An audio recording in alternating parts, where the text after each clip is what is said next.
All right, just as a reminder, and for John's benefit yesterday, because he was early, he was out here. We all built cars, and we all measured the radius, and then we had that car roll. You don't need to draw this just yet. Roll one time around, so all the way around. So if there was, we put like a dot right there and it rolled around, and then so that dot was there. The idea was, someone said, I think that's a circumference, and I said, yes, that's right. If you imagine a dot on the edge there, and on the edge there, and on the edge there, and the edge there, then each one of those ends up getting mapped to a spot on the line.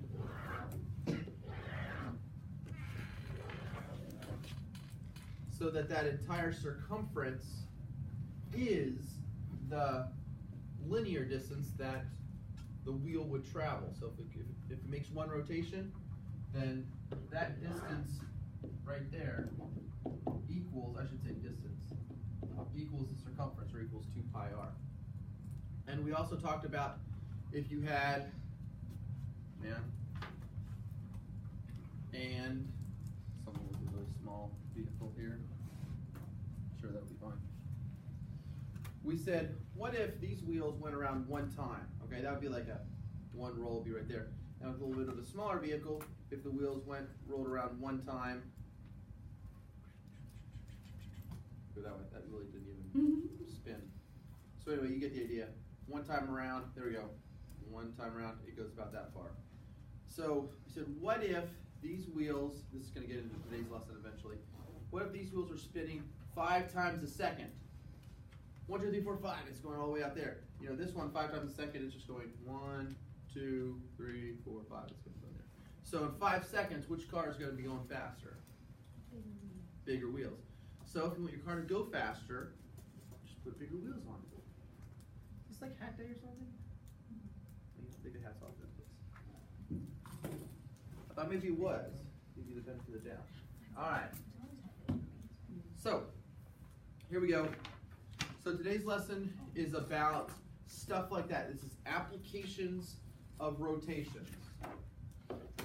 So we are applying our knowledge of rotations and angles, most specifically to wheels and to arc lengths and circumferences and areas, all kinds of neat stuff. First up, we're going to talk about the arc length. So if you remember a few weeks ago, we all drew circles of different radii, and then we measured an arc length, which I'll say S. Actually, I'm not going to say S, I'm going to say it's R. We measured that same distance along the edge there, and then we drew another radius out there, and we said that this angle right here was a very special angle. Does anybody remember what that measurement of that angle was?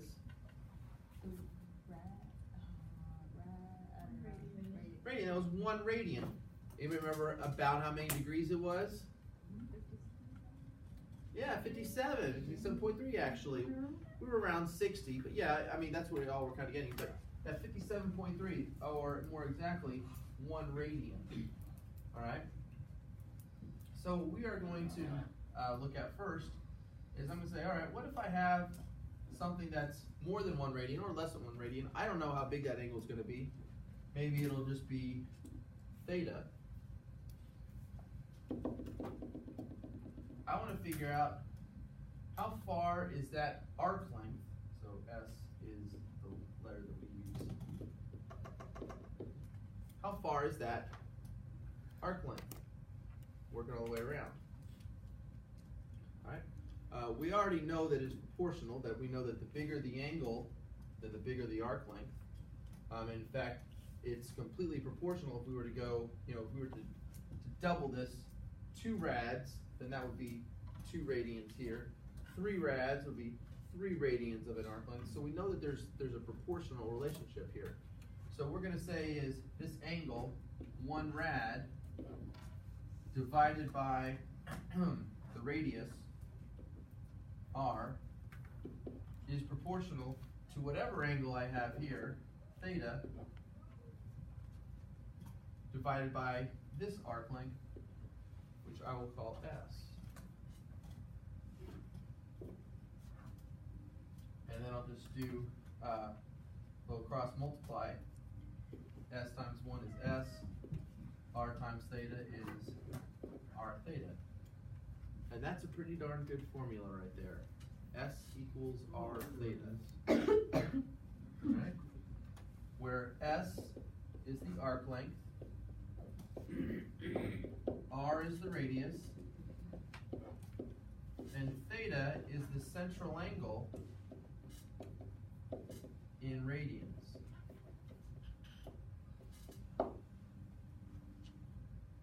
So what that does is that if I know the radius and if I know the central angle, then I can tell you how far that is. And that's true not just for small angles, but also for bigger angles, even for full rotations, 2 pi, 4 pi, 10 pi.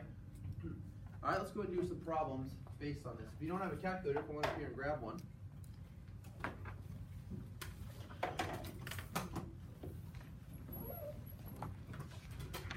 Don't look at all this.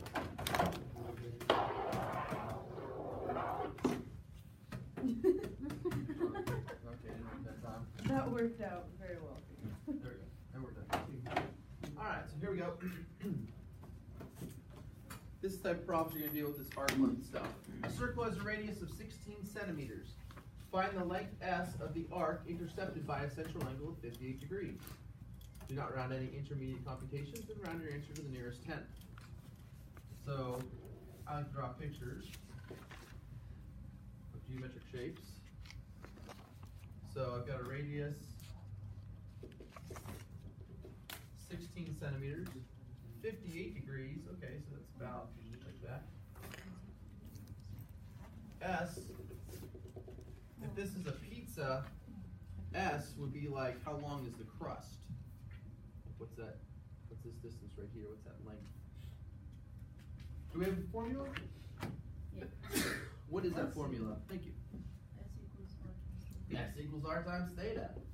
Well, that's pretty easy. It's going to be the radius, which is 16, times theta, which is 58.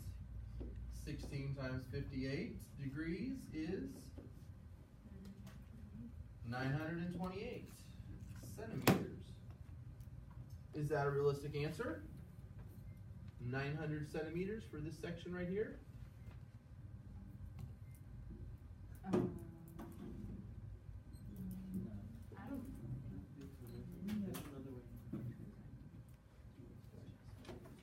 Yeah, Oh wait, you don't think that's? no, that's not. I tried to draw. That's pretty much the scale. 900 centimeters. What in the world? There's no way. That's 16. Yeah. Right. All right. Yeah. So there's a problem here. Anybody know what the problem is? You have to change the degrees to radians. That is correct. Yes.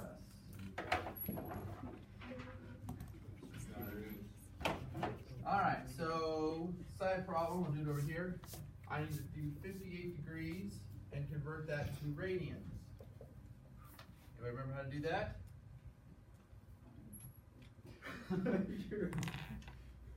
Conversion? Just do the conversion magic here. Cancel out degrees, put radians right there. Oh. Degrees, I like the 180 degrees, it's pi radians. So now you just type this in your calculator. 58 times pi divided by 180.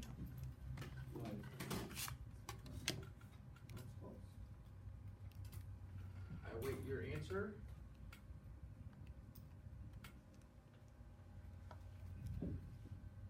We got Rosa?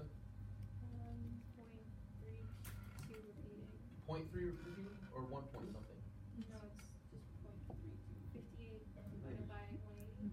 But, 58 and then times pi. Oh. That's 1.0. Yeah. 1 point, blah, blah, blah, blah. Who cares about the rest? Okay, well, we do care about the rest. I'm just not going to write on the board here. So it's 1 point something, something, something, something, something. I'm writing those somethings because they tell me do not round enter any intermediate computations. So I'm going to use the calculator and say that answer times 16.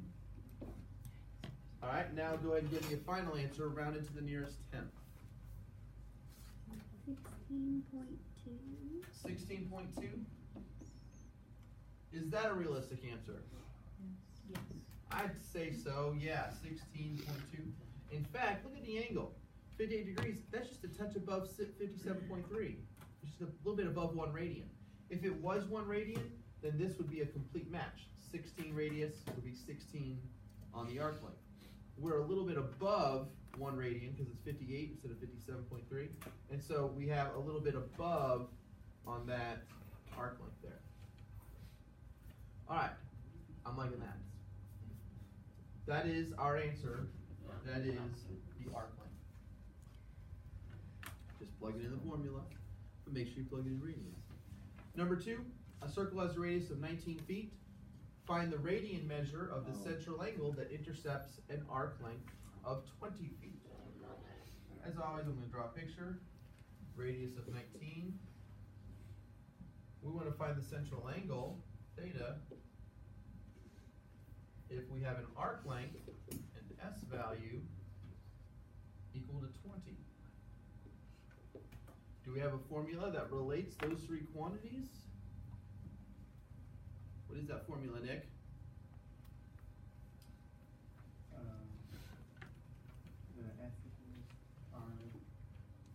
S equals R theta. What am I looking for this time? Theta. Let's go ahead and solve this for theta. Divide both sides by R. Theta equals S over R. S, as we found, its arc length is 20. R's radius is 19. And rounded to the nearest tenth, folks.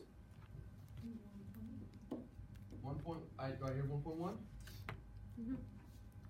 All right, we have agreement from the audience, 1.1 centimeters. There you go. These are some great problems to take care of on Alex.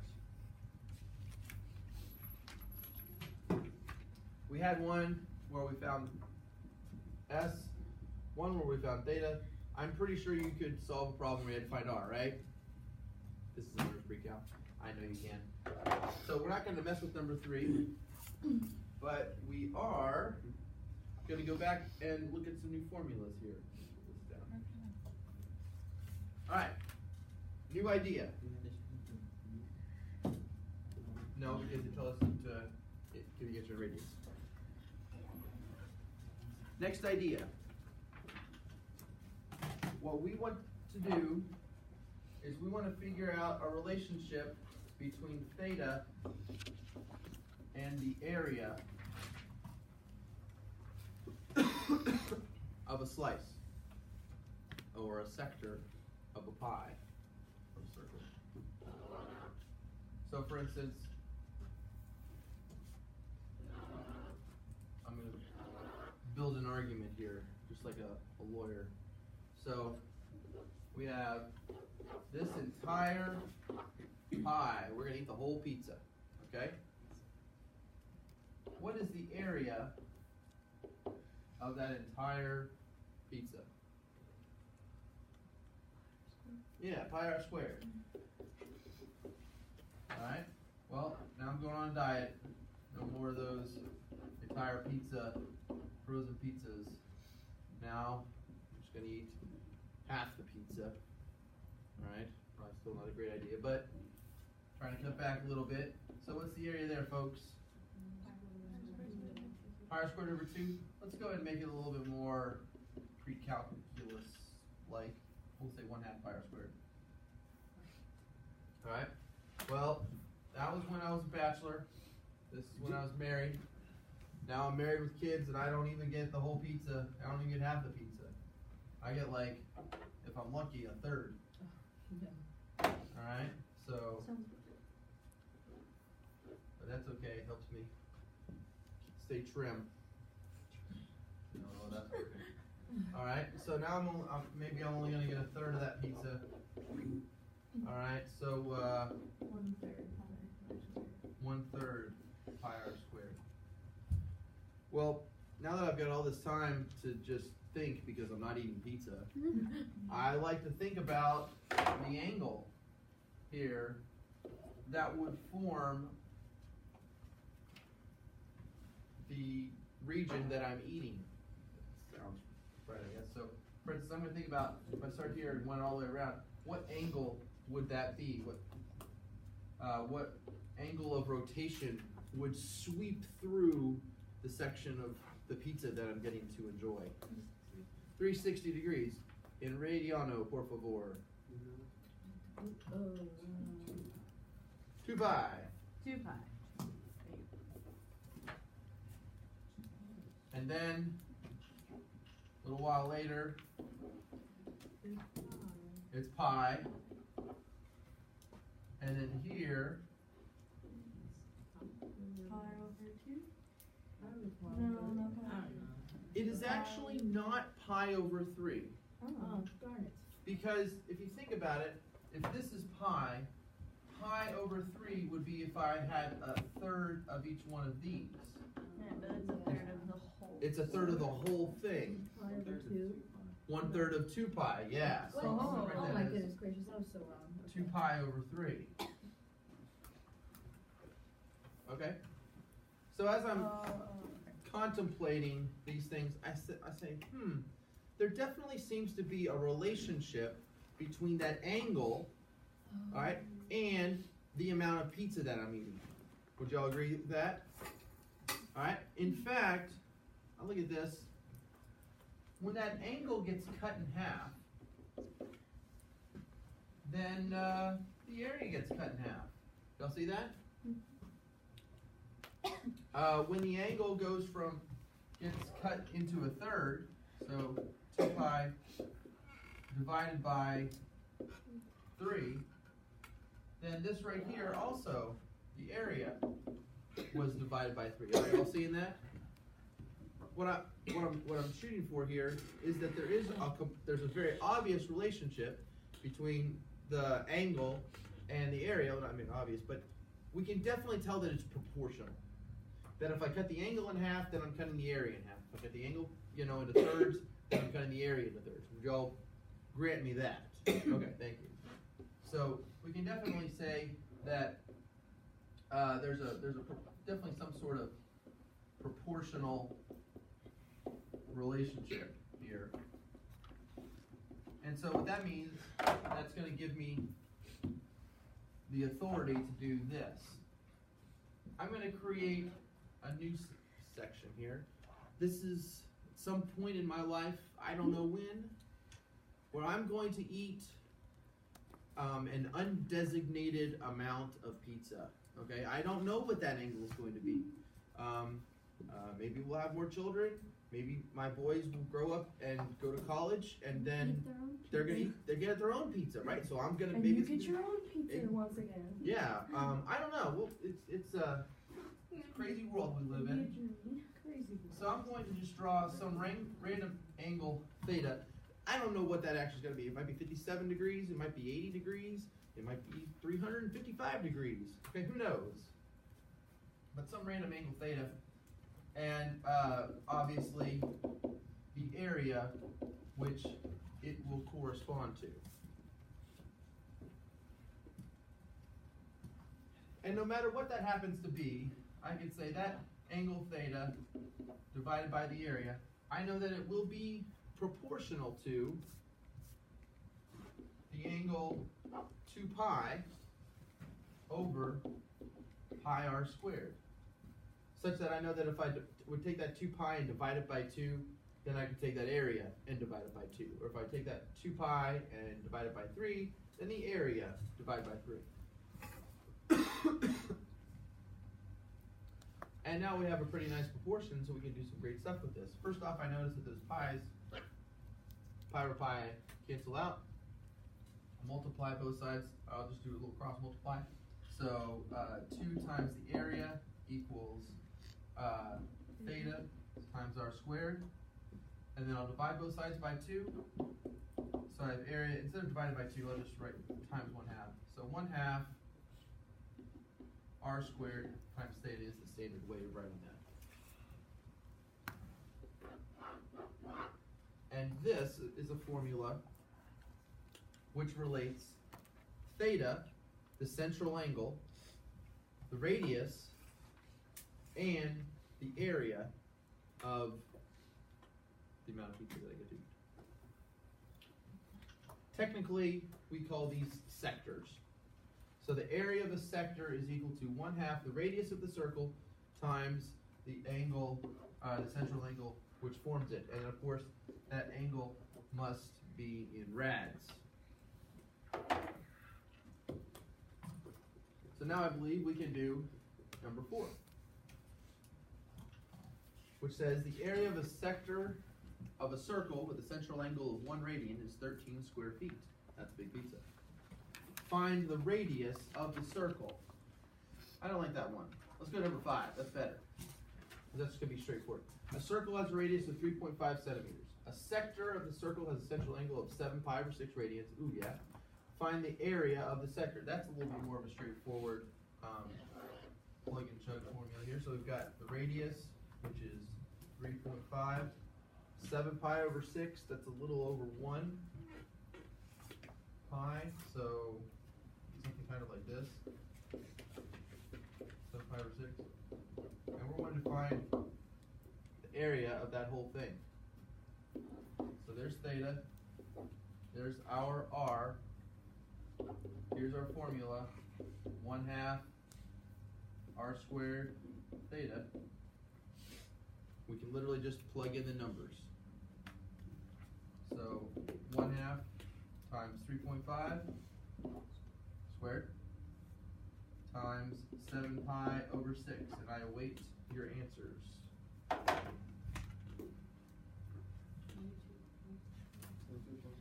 22.4? Sounds good to me. It's also on the back. Oh. So as a table, I want you to take care of number 4 and number 6. They're slightly different because you've got to find some other values there. So see if you can take, pick one of them, 4 or 6. Do that. Check your answer on the back.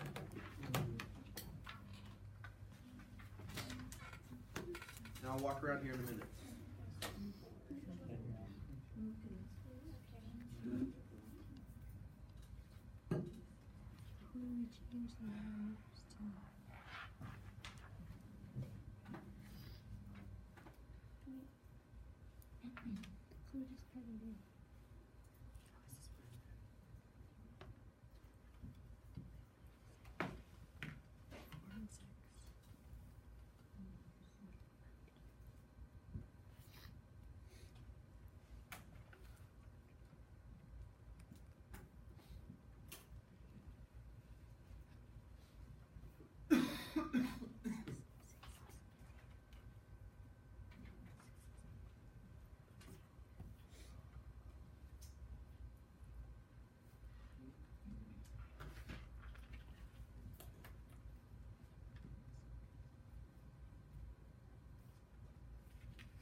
All right, class. Your attention up here for a moment. Listen to some of the things y'all are saying. Writing down the given, it's helpful information. That's a good idea. Write down what you find. It's your sort of your standard stuff. Anybody do this in physics kind of thing where you write down the given information, write down what you find, write down your formula. Okay. Now at this point, those of your seniors, forgive me. I'm going to tell them some physics standard stuff here. It is most students, when they get to here, tend to start plugging the numbers in. Okay. I would not recommend doing that for several reasons. One is, Rosa, Nick, you listen here. Don't plug the numbers in at this point, okay? Because you're going to have to, if you plug in the numbers and you make a mistake, then you're going to have to write it all over again.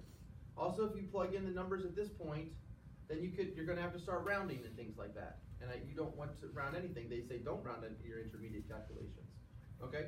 Y'all are in honors pre-cal, and that means you can handle algebraic manipulation. And that's what you need to do in a situation like this. If we're looking for R, then you need to isolate the R. That's going to be multiply both sides by 2, so I get 2a. Divide both sides by theta, so you get theta. That's going to equal R squared. Take the square root of both sides, and so you have R is the square root of 2a over theta. Then, at that point, when you have R totally solved for itself, you just plug your numbers in. Square root 2 times 13, divided by 1, whatever, enter. And you get everything taken care of in one shot. Okay, y'all see now?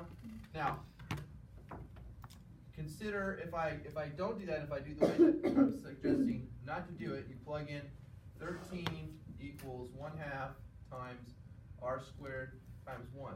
So now you've got 13 times 1/2 times R squared. Then you multiply by 2, now you've got 26. In this case, it's not too bad, because then you just do the square root. But, I mean, good grief, it's a whole lot of algebra stuff. But not to mention, sometimes in these intermediate steps, you have to round, you make copy errors, and things like that. And you get down, you get to an answer, you're like, I don't know what's right. And you can go back and figure out exactly where you went wrong, and then you can do all your calculations and type in stuff in the calculator again. If you do it this way, then you just end up with a nice formula, boom, and then you solve it, okay? I recommend that for these type of problems, this is the way that you do it. Students tend to not like this because it's algebra, and they don't like doing algebra, but this is math class, so I can say definitely do it. When you're in your physics class, just suck it up and do the algebra, because it's going to save you some time, definitely in the long run. Okay? Anybody have any questions on 4 or 6? All right, let's go ahead. There's one more set of theory that I need to tell you, and that's about velocity. That's when things are moving quickly.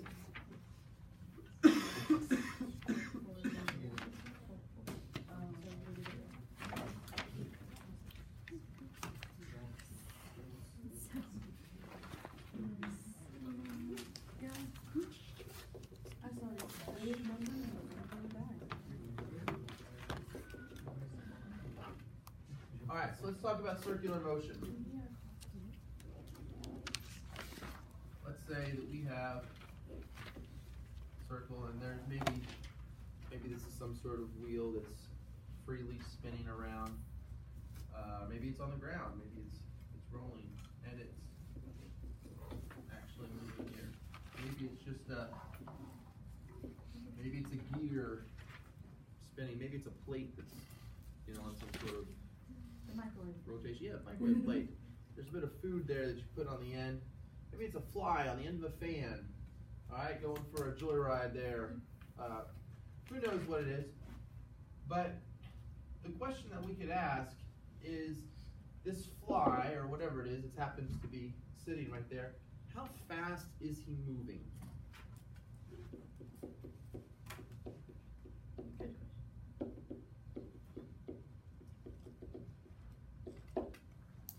Does anybody know the traditional way of how to answer how fast something's moving? What is the speed, or what is its velocity? Like there's a formula for dealing with speed, or dealing with velocity. Anybody know something that's going to give you like meters per second or miles per hour? Or last year I told you. okay, that's fine. There's a very basic one. It's a 3-parter. The distance equals something with letters. D over T? Yes. V over T. Okay, yeah. Oh, Distance divided by Oh, time. distance, There you go. Distance, all right. Wait. Now that's a variation on the the oldie but a goodie. Distance equals rate times time. Come on here, folks. Yeah. All right. The primary application of pre-cal is physics. Sorry to tell you, but that's why we learn pre-cal. We learn pre-cal so you can do stuff in the world. Okay.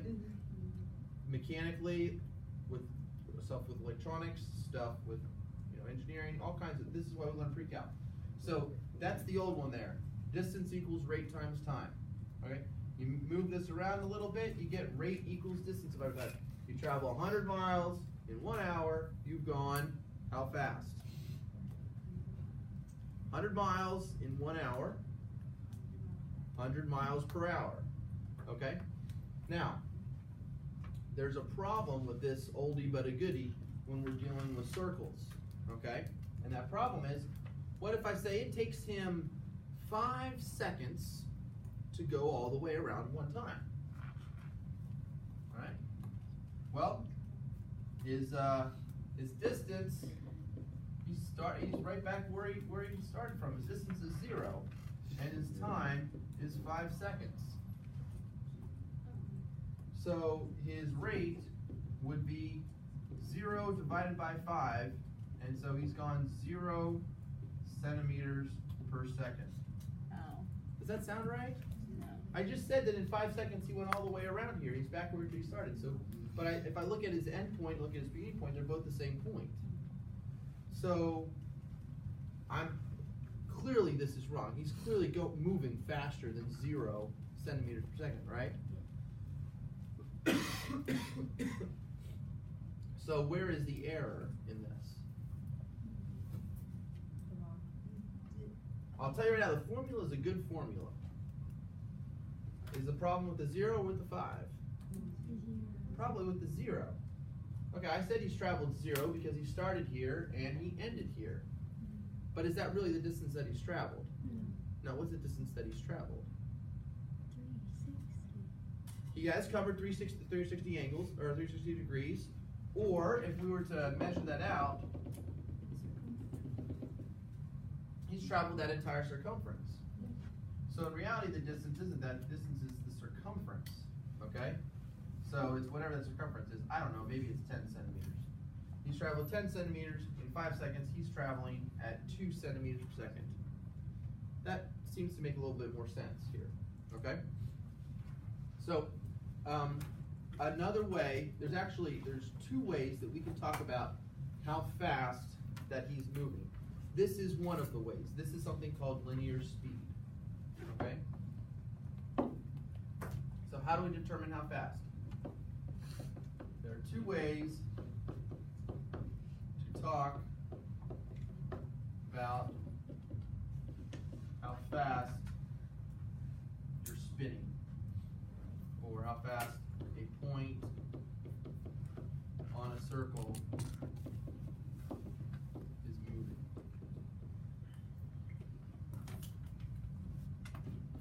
The first way is what we would call the linear speed.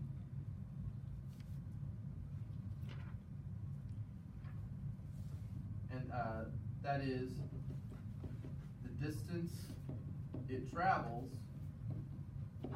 divided by the time it takes to travel.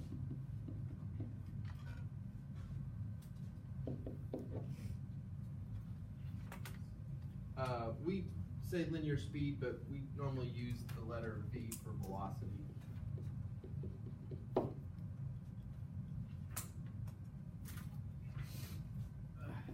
So its velocity is the distance divided by the time. Okay, time, no big deal. I'm just going to put T right there. The distance in my example was 1 circumference, okay? But what if he didn't travel 1 circumference? What if he only traveled like part of the circumference? Maybe like just that section right there. Or maybe just all the way down to there. In other words, the length that he traveled would be the length of the arc. Make sense? So I'm going to put S right there.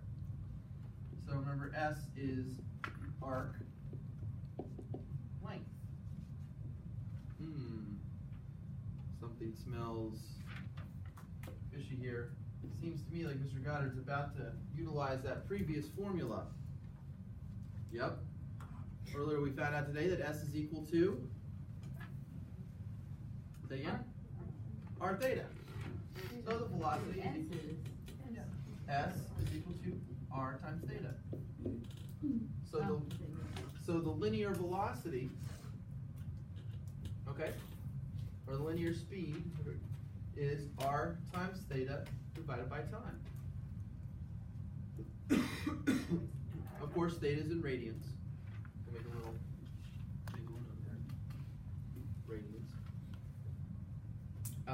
Theta is, we would say, it's the angle that it sweeps, the angle that it covers, okay? Maybe it would be pi over 2 or pi.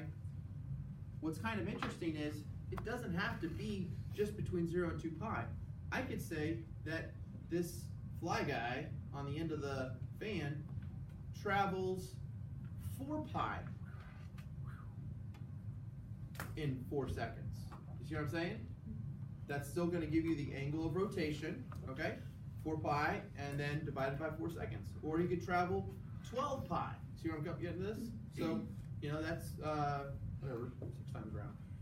Okay, there you go. So, other things that we notice is that if the radius gets bigger radius, then that's proportional to the velocity. They're both in the numerator. If the angle gets bigger, the velocity gets bigger. Time is down here in the denominator. That's going to be an inverse relationship. If the time gets bigger, then the velocity will get smaller. So that's the first way. It's called linear speed, linear velocity.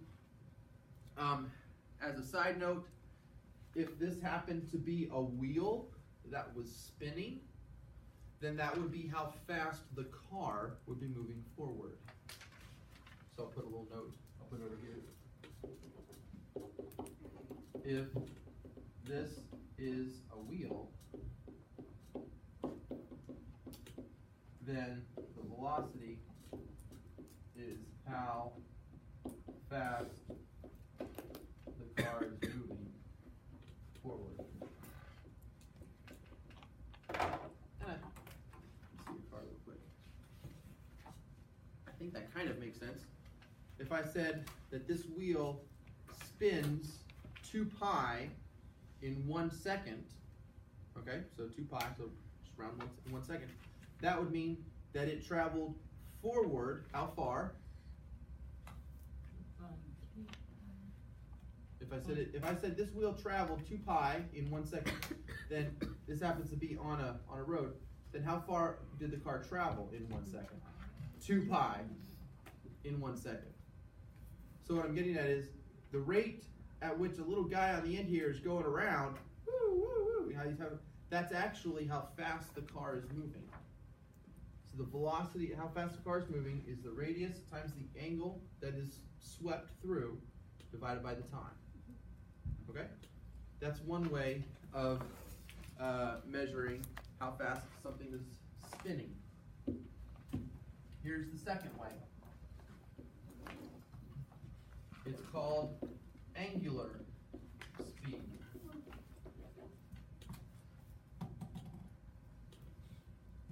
Right. Angular speed is how much of an angle is swept through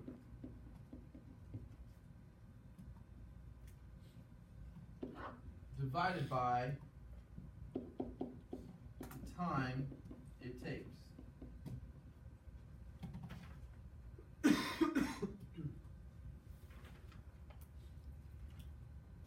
And for angular speed, we use a Greek letter. We use the Greek letter omega.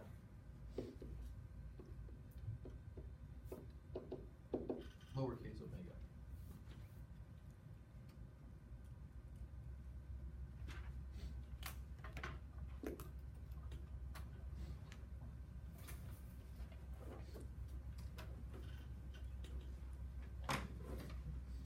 So for instance, you could have something that travels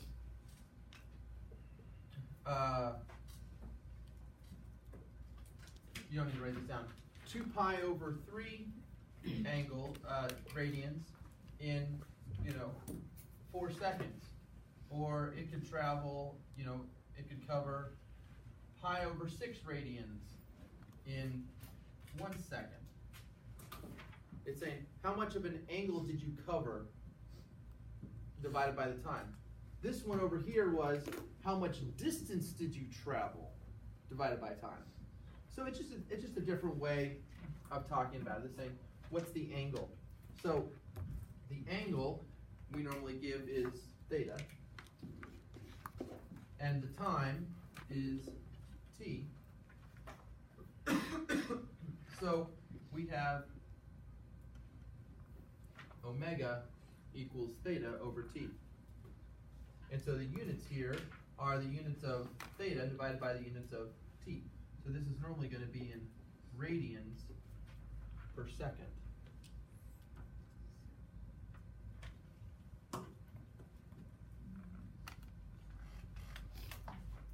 All right?